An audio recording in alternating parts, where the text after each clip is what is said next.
Magandang araw po, mga kaibigan. Welcome po sa Kalil TV. Ating pong tunghayan ang aking kwento na pinamagatang One Night Stand with a Young Man Billionaire. Pero kung bago ka pa lang sa aking channel, paki-like po ng aking video, paki-click po ng subscribe button gayon din ang bell icon para lagi kayong updated sa mga paparating ko pang uploads.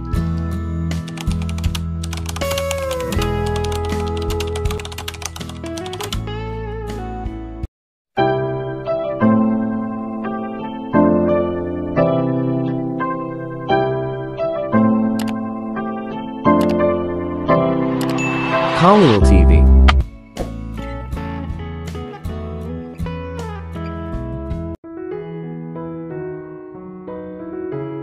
Part 11.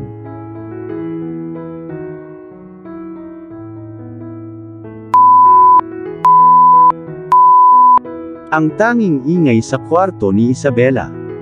5 oras na ang nakakalipas simula nung pinayagan akong makita siya. Hinawakan ko ang kamay niya at tiningnan siya.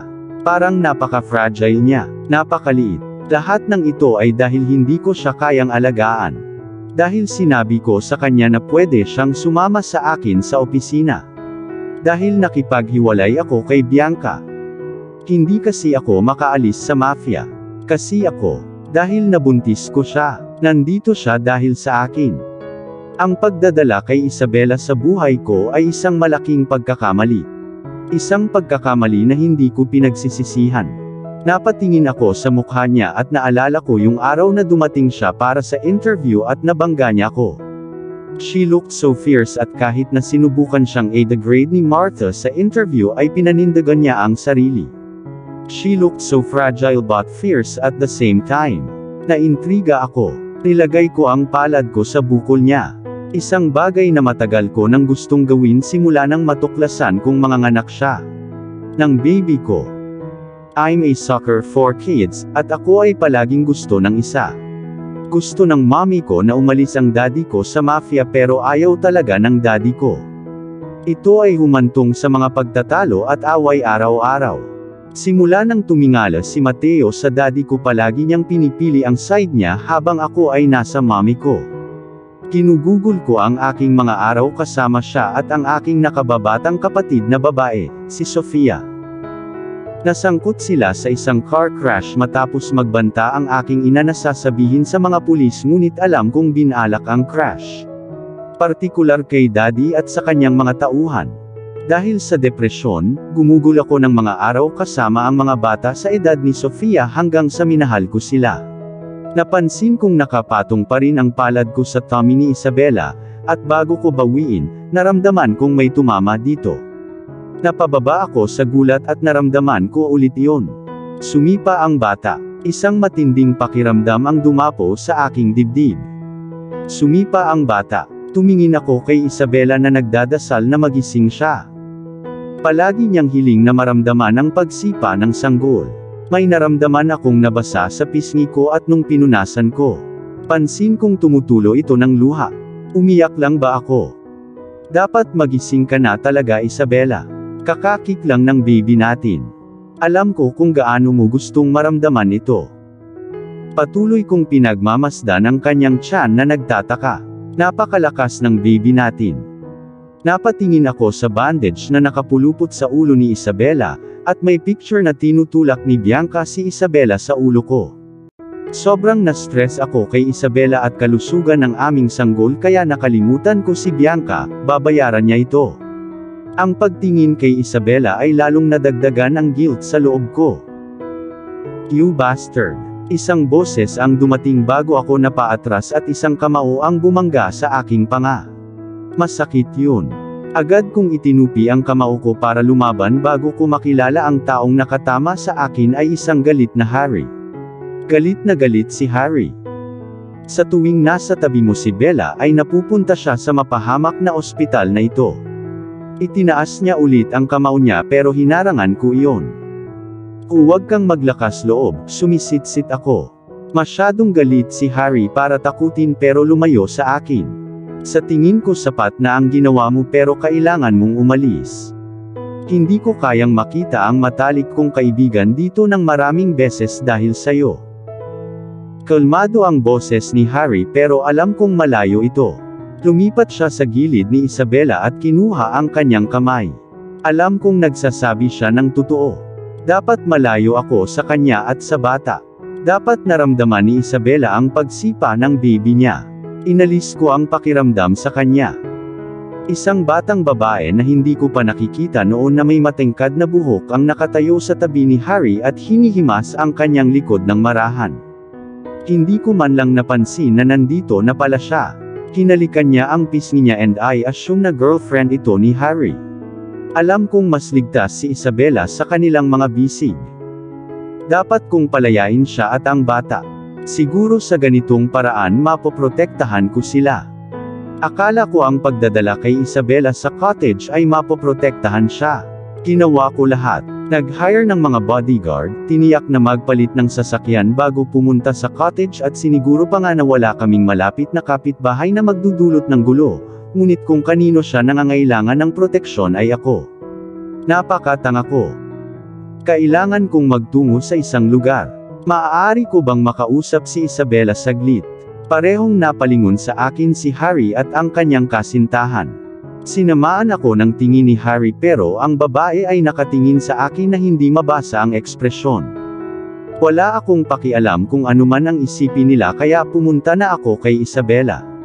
Si Harry ay mukhang nagkakasalungatan ngunit hinilo siya patungo sa pintuan. Hinintay kong magsara ang pinto bago tumingin sa ina ng baby ko. Ako ay humihingi ng paumanhin. Napansin ko na gusto ko talagang sabihin yun pagkatapos gawin ito. Patawarin mo ako. Hinalikan ko ang likod ng kamay niya. Ilang beses na kitang inilagay sa napakaraming panganib at dahil doon ay pasensya na. Hindi ko alam kung paano mo ito tatanggapin pero kailangan ko nang umalis. Baka magkita ulit tayo in future and I really don't alam kung ano ang iisipin tungkol doon.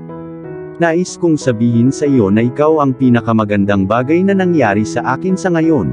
At pasensya na kasi sinubukan kitang idamay sa buhay ko for selfish reasons. Hinalikan ko siya sa noo. Ipinatong ko ang palad ko sa kanyang tiyan at hinihiling ang parehong pakiramdam. Naghintay ako ng 1 minuto ngunit walang nangyayari. Masyado yata akong naghahangad ng mga bagay. Mamimiss kita. Paalam Isabela. Hinalikan ko ulit siya sa noo. Pinagmasdan ko ang mukha niya na sinusubukang i-memorize ang lahat. Dahil sa pagpilit, hinalikan ko ang gilid ng labi niya. Agad akong lumabas at nakita ko ang girlfriend ni Harry sa labas ng pinto. Alam kong nakita at narinig niya lahat pero pagod na akong magsabi ng kahit ano. Nilagpasan ko siya at nagmamadaling lumabas. For some reason, nahihirapan akong iwan siya doon. Ano ang iisipin niya sa akin? Mapapatawad niya kaya ako. Baka mukha akong duwag. Tumatakbo palayo sa kanyang mga problema. Sa halip ay pakiramdam ko ang pananatili sa tabi ni Isabela ay nagiging duwag ako. Isang duwag na inuuna ang kanyang mga pangangailangan kaysa sa kanya at sa sanggol. Isang duwag na patuloy na sinasaktan si Isabela dahil hindi niya kayang isakripisyo ang sarili para sa kanyang kaligayahan. Ipinakilala sa akin ng cottage kung sino ang totoong Isabela. Isang determinado, malakas at madamdami na babae. Unang araw sa club, nakita ko ang isang sexy, maganda at mapaglarong Isabela ngunit nagsimulang magbago ang pananaw ko nang dalhin niya ako sa ospital matapos akong salakay ng ilang gangster. Binayaran nila ang mga ito. Pumasok na ako sa kotse at dumiretso sa penthouse ko. Parang ilang buwan na simula nung pumunta ako dito. Ang mga basag na salamin at punit na kamiseta ay wala nang makita. Tila dumating si Rosie upang maglinis pagkatapos ng makukulit na breakup. Pumunta ako sa kusina at kumuha ng whiskey. Sarap na sarap ako sa init habang dumadaloy ito sa lalamunan ko. Isa pang lagok ko. Hindi nagtagal ay tapos na ako sa baso ngunit dinagdagan ko pa. Pinahina ako ni Isabela. Kailangan kong ibalik ang dating ako. Ang walang awa at malamig na Gabriel Mondragon. Ito na ang huling pagkakataong iisipin ko si Isabela at ang kanyang anak. At least iisipin ko lang ang kumpanya at ang buhay ko. Wala nang mga clinic trip kasama ang ilang hormonal na babae. Wala nang pakialam sa kaligtasan ng ibang tao. Pero bakit pakiramdam ko, may ginagawa akong mali? Patawarin mo ako. Naramdaman kong umangat ang kamay ko at kumonekta sa malambot na bagay. Maraming beses na kitang inilagay sa napakaraming panganib at dahil doon ay pasensya na. Panganib? Sino itong kausap ko? Hindi ko alam kung paano mo ito tatanggapin pero kailangan ko nang umalis. Baka magkita ulit tayo in future and I really don't know what to think about that. Sana masabi ko sa iyo na ikaw ang pinakamagandang nangyari sa akin sa ngayon, at pasensya na dahil sinubukan kitang idamay sa buhay ko para sa makasariling dahilan. Anong ginawa niya? Bakit hindi ako pumayag sa mga sinasabi niya? May dumapo sa tiyan ko. Nagtataka ako kung bakit niya ilalagay ang kamay niya sa tiyan ko. Mamimiss kita. Paalam, Isabela. Isabela, narinig ko na ang pangalang iyon. At bakit hindi ako makagalaw ng kahit ano? Anong nangyari sa akin? Napapagod ako. Siguro dapat matulog pa. Ang mga epekto ng medicine ay dapat mawala sa loob ng ilang oras. Sabi ng isang hindi pamilyar na boses. Pinipilit kong imulat ang aking mga mata ngunit tila mahirap ang gawain. Sinubukan kong muli ngunit kumikislap ang nakakasilaw na liwanag sa aking mga talukap kaya napapikit ako kaagad. Sinubukan kong muli at sa pagkakataong ito ay mananatiling bukas sila. Sinubukan kong mag-adjust sa liwanag bago tumingin sa paligid. Nakita ko si Harry sa tabi ng isang lalaki na sa tingin ko ay ang doktor. Harry, sinubukan kong iangat ang aking braso para makuha ang atensyon nila. Nauna akong nakita ng doktor at lumapit sa akin. Isabela, gising ka na, sabi ni Harry sa tabi ko. Pilit akong ngumiti sa kanya. Pwede bang maghintay ka sa labas habang sinusuri ko siya? Tumingon ang doktor kay Harry. Kailangan ba? Tanong ni Harry habang nakatingin sa akin. Tumango ako at binigyan siya ng nakakapanatag ng ngiti. Oo, ilang minuto lang ang tatagal. Tumango si Harry dito at umalis pagkatapos niyang halikan ang noo ko. Pakiramdam ko ay napakaraming halik sa noo ko. Natamaan mo ang iyong ulo at nagkaroon ng concussion. Binigyan ka namin ng malalakas na pangpawala ng sakit at induced coma sa loob ng isang araw upang matulungan ang iyong katawan na makapagpahinga ng sapat dahil buntis ka. Buntis. Oh God, agad na bumangon sa loob ko ang gulat. How is my baby, doc? Wala namang nangyari, diba? Paano ko makakalimutan na buntis ako? Ang sanggol ay may tibok ng puso ngunit kailangan mong makita na maskan bago umalis. Tumango ako dito. Okay, ngayon kailangan mong sagutin ang ilang mga katanungan. Dahan-dahan akong tumango dito. Pwede ka bang magsabi ng bagay tungkol sa iyo? Ang doktor na kilala ko ngayon ay tinatawag na Hakim ay matamang nakatingin sa akin. I'm Isabela Alvarez, 24, and pregnant. Tumango siya dito at may sinusulat. Maaari mo bang sabihin sa akin kung ano ang naaalala mo noong bata ka? Pumasok sa isip ko ang larawan ng mga kidnappers ko na hinahampas ako. Mas gugustuhin kung hindi pag-usapan. Binigyan ako ng doktor ng isang nakakapanatag na ngiti at may ikinagulat. Ipinagpatuloy niya ang physical check-up at makalipas ang 5 minuto ay tapos na siya. Makikipagkita ka kay Dr. Santos sa loob ng 1 oras at pagkatapos nito ay makakauwi ka na. Isinara niya ang mga file at umalis. Pumasok agad si Harry at lumapit sa akin. Darating na si Amelia in 20 minutes. Paano naman si Gab? Pinutol ako ni Harry. Hinihiling mo pa rin siya. Nandito ka dahil sa tanga na yon. Ang mga masasakit na salita niya ay napaatras ako. Naalala ko tuloy na tinulak ako ni Bianca matapos akong akusahan na kinuha ko si Gabriel sa kanya. Narito siya at umalis kaagad pagkatapos kong dumating. Sabi ni Harry makalipas ang ilang minuto sabay buntong hininga. Babalik ba siya? Tingnan mo ako, Bella. Tinaasan ko siya ng mata. Sa tingin mo mas mabuti kung bumalik ka sa bahay ko? I think hindi ka dapat makisama sa kanya. Namumuo ang galit sa loob ko sa sinabi niya. At bakit gusto kong ihinto ang pagkikita ng ama ng aking anak? Sinubukan ni Harry na hawakan ang kamay ko pero hindi ako pumayag.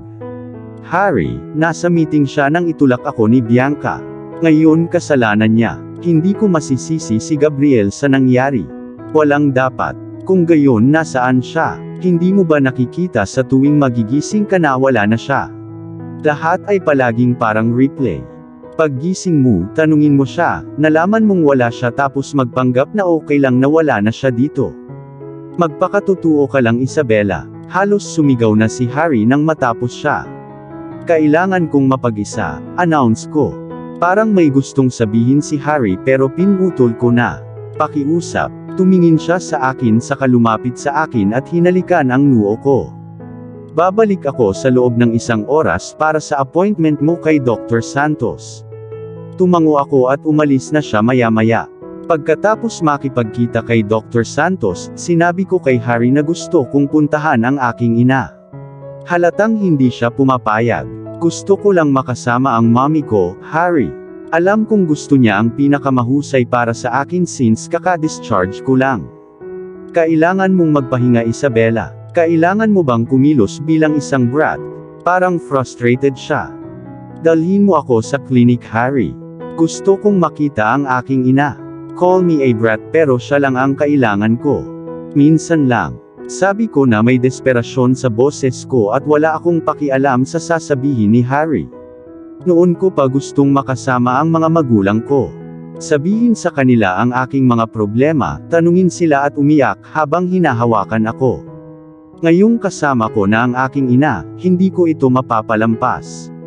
Gusto kong hawakan ako ni mommy. Sobrang emotionally drained ako. Biglang U-turn si Harry at tumungo sa clinic. Pilit kong tinatago ang tagumpay kong ngiti.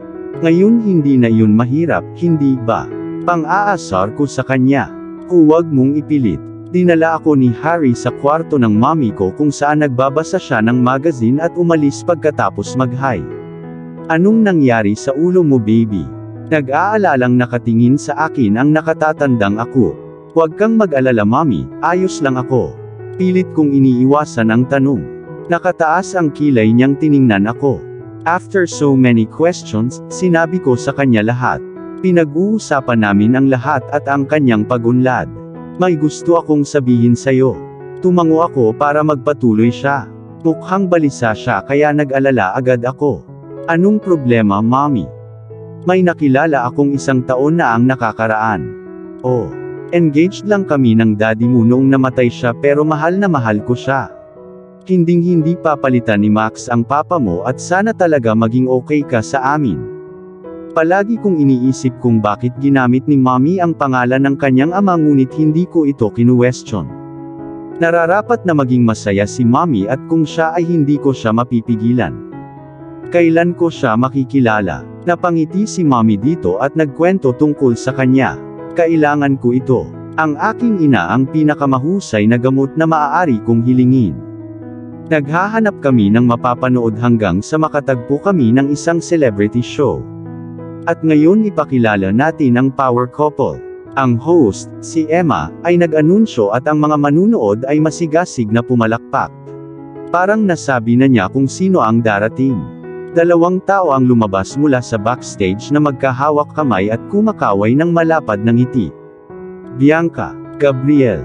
Gabriel Mondragon and Bianca Russo. Always a pleasure for having the both of you here. Sabi ni Emma habang nakayakap kay Bianca. Sobrang bilis ng tibok ng puso ko. Bakit sila magkasama? Bakit kasama niya? Nakuha ba ito noong nakaraan? Tanong ko habang nakatutok ang mga mata ko sa screen. Ito ay naka-live. Sabi ni mommy habang umiinom ng tubig. Oh. Oo, alam mo, nagkaroon kami ng maliliit na issue pero eto kami, magkasama. Sinagot ito ni Bianca. Nakasuot siya ng red off-the-shoulder dress na akmang-akma sa isang diamond necklace at studs. Ang kanyang buhok ay nakaestilo sa isang bagay na magarbong at may maliit na makeup. Mukha siyang maganda. Sa tabi nito ay si Gabriel na may black tailored suit at red tie.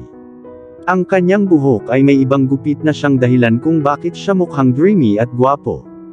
Maganda silang magkasama. Ano ang ibig mong sabihin sa maliliit na issue? Mukhang naiintriga si Emma sa ilalabas na impormasyon. Inilibot ko ang paningin ko. Mga reporter. Oh. Alam mo ang mga karaniwang problema tulad ng mga babaeng seloso pagkatapos ng lalaki ko.